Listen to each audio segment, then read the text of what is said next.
বন্ধুরা, এই দেখুন আজকে আমি ঝিঙে দিয়ে আলু দিয়ে আর এই মাছ ভাজি, মাছ দিয়ে পাতলা করে ঝোল করবো।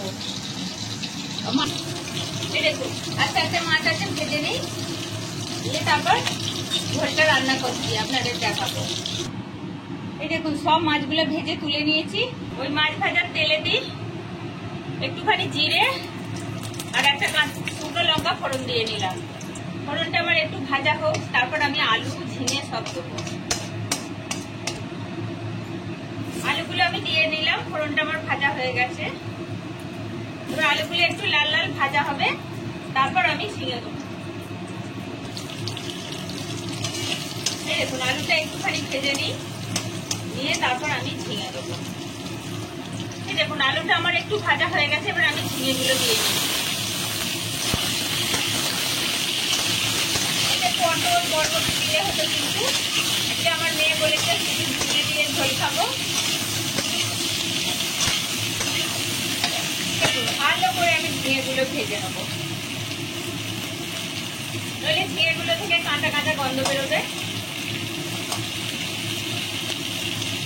এই দেখুন এবার আমি মশলা দিচ্ছি 1 চামচ জিরে গুঁড়ো, 1 চামচ ধনে গুঁড়ো, পরিমাণ মতো হলুদ দিয়ে নিচ্ছি, আর একটু লাল লঙ্কার গুঁড়ো দিয়ে নিচ্ছি। মশলাগুলো সুন্দর করে ভেজে নেবো যাতে না কাঁচা গন্ধ বেরোয়। এতে আর কিচ্ছু দেবো না।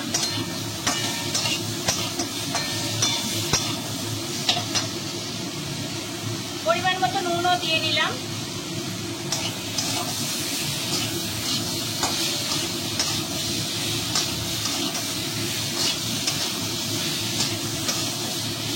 এই দেখুন এবার আমি জল দিয়ে নিচ্ছি।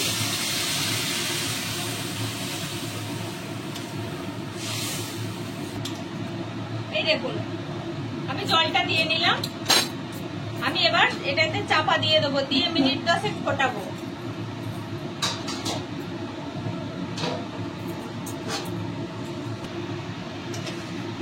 একবার ঝোলটা খুলে দেখে নিচ্ছি কতটা সেদ্ধ হয়েছে। এই দেখুন আলুটা আর একটু সেদ্ধ হবে, তারপর আমি মাছ দেবো। এবার আমি মাছগুলো দিয়ে নিচ্ছি।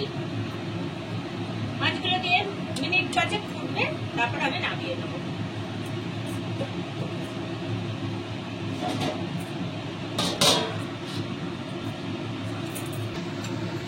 এই দেখুন ঝোলটা আমার রেডি হয়ে গেছে, এবার আমি নামিয়ে নিচ্ছি।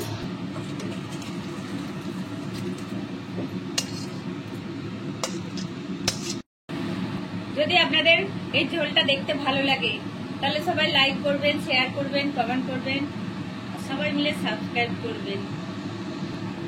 এইরকম গরমের দিনে পাতলা ঝোল রান্না করলে শুধু এই দিয়েই ভাত খাওয়া হয়ে যাবে।